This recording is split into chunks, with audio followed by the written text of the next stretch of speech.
I've been really practicing the last several years on the energy that I bring to any encounter that I have. Not always perfect, but I want my reactions to come from love versus fear. And so just really watching my thoughts, watching the way that I speak and I interact with people, just being super aware to not have reactions.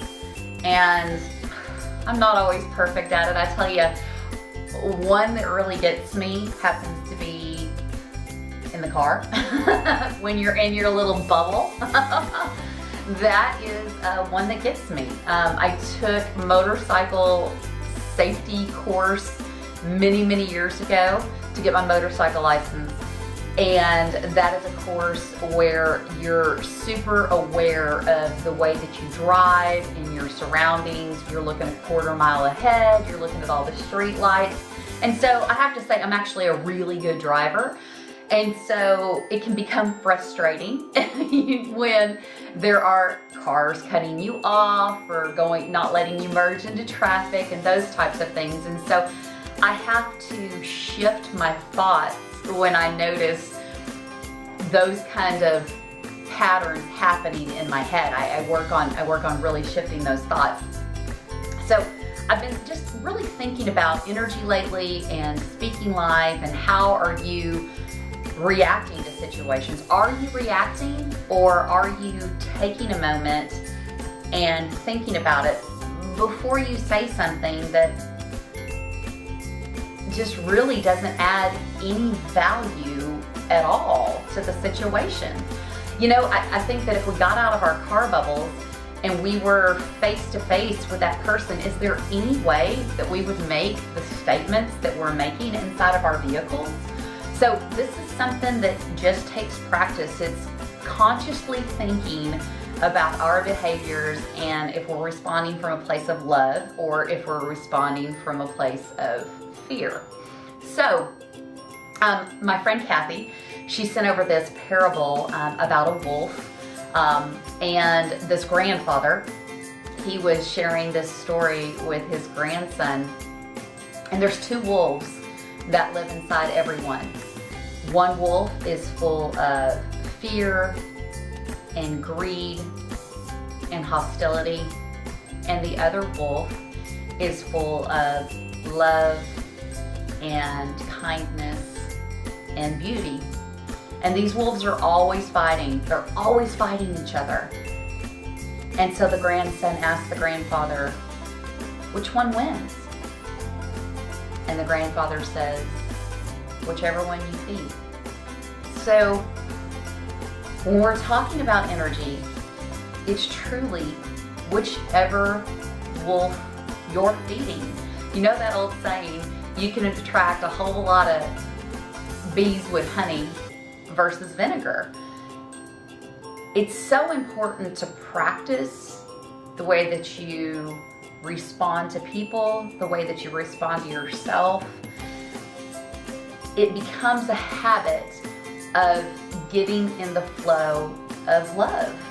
And when you get in that flow, you'll see all these incredible energy that just starts happening around you, and it gets easier and easier and easier. So practice. That's just what we're all doing together. We're all just practicing through this life together, and it does get easier. It does. The boys have left the house today. I've actually not gone a lot of places. I'm trying to be still, which is something that's not super easy for me, but I've been trying. I'm working on it. I'm practicing, y'all. Practicing every day. So the boys are gone today, and they've been gone a lot these last several days. So today, I got this little fun microphone. I decided I'm gonna do a little singing. Singing is always good for the soul, so why not? And I know what you're thinking. You're thinking, ooh, we're gonna get to hear her sing. No, not right now. Let me practice a little bit, and I'll be back with you. Since we're on this energy topic, I wanted to talk about the garden that I plan on planting this spring. I'm actually just about to start the seedlings. And my aunt, who has been gardening for many, many years, she said, you need to sing around your garden. You need to sing to your plants as you're planting them. Have you watched that YouTube video where they speak ugliness to a plant?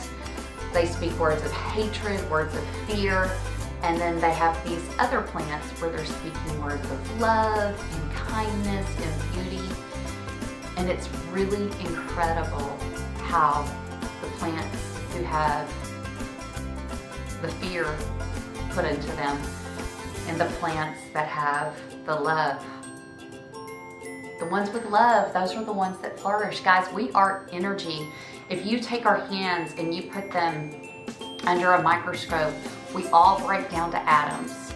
And so we're gabillions, trillions of atoms, and we're energy.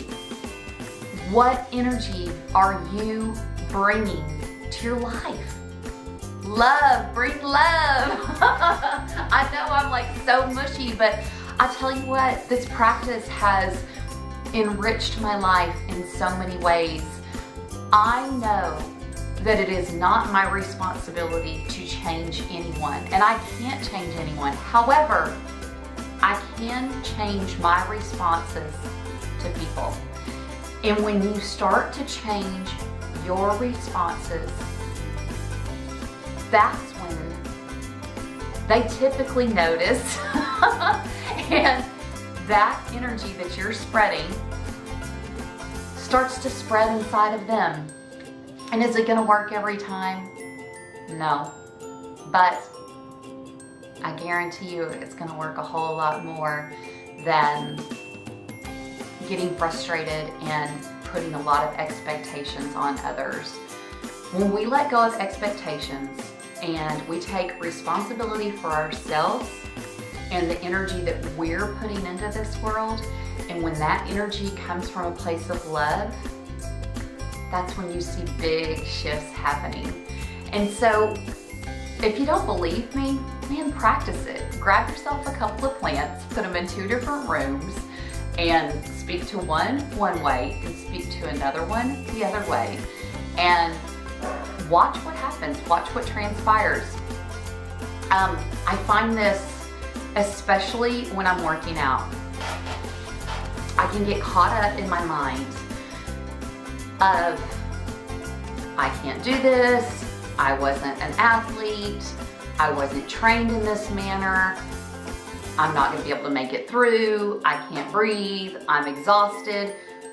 All of those seeds of fear that I'm planting in my head will do nothing but hinder my performance. And I just made this shift with my workouts at the beginning of this year. I started really speaking words of love to myself in the gym. Girl, you're 46. You're rocking this workout.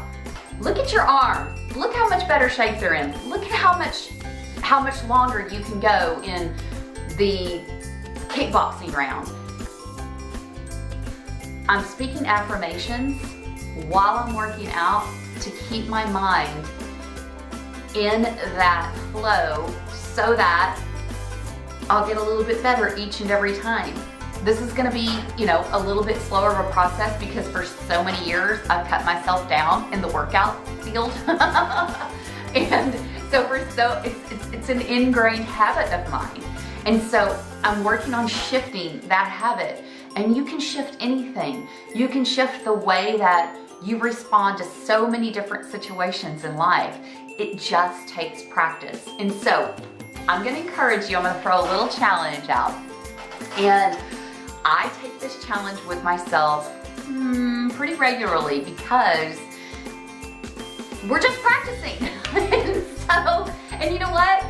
This is one thing I love. There's a particular YouTuber and she speaks, she's more of a law of attraction speaker, but she says every day you have a new chance to start again.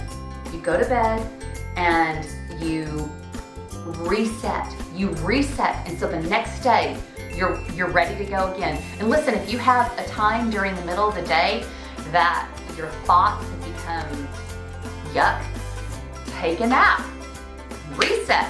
I love that. And so we have the chance to reset every day. So I start practicing on it every day. Y'all, there are days where I get up out of my bed and my dogs have woken me up an hour early, or my husband has been snoring.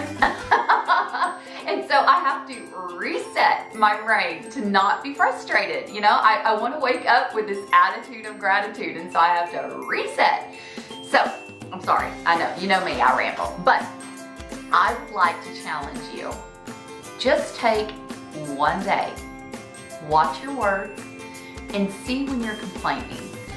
Are you complaining in traffic, at the grocery store, in your kids' carpool line, with different people at work? What is your language when you're talking to others? Is it a language of love? I challenge you. Take this one-day challenge, and if you do, comment in the notes below and tell me how you did. All right, guys. So this wraps up this energy vlog, and I'm really excited about 2018, so stick with me.